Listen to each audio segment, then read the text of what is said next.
Mr. Ramini, this comes at a time where Mr. Abbas is also looking at, in a few weeks, the completion of his term and is widely being seen out of favor with most supporters. I mean, the impact really of this sort of endorsement he's given to Mr. Olmert, is this holding any significance at this time? Look, Mr. Abbas says something in the open and does something behind closed doors.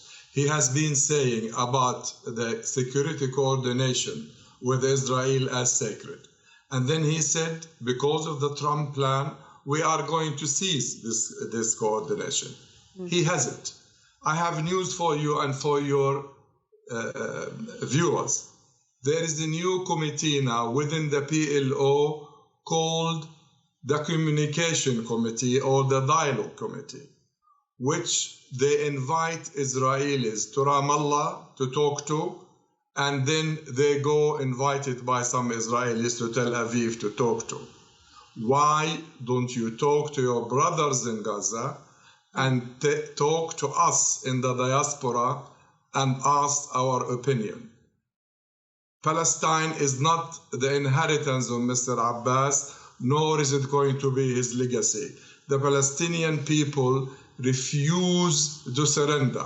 If Mr. Abbas, Fatah, the PA, the PLO, and Hamas want to surrender, we are not surrendering. We reject this plan totally.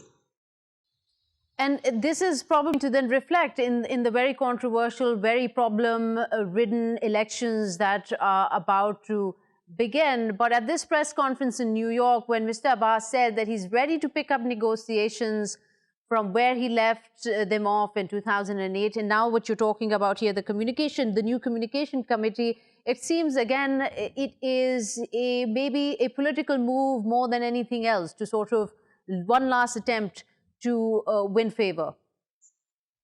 Mr. Abbas is an elderly man. He is 83, coming to 84. And he has been in power for far too long without a mandate. I do not want to demonize the man. I'm a Palestinian. My main concern is my nation and my land.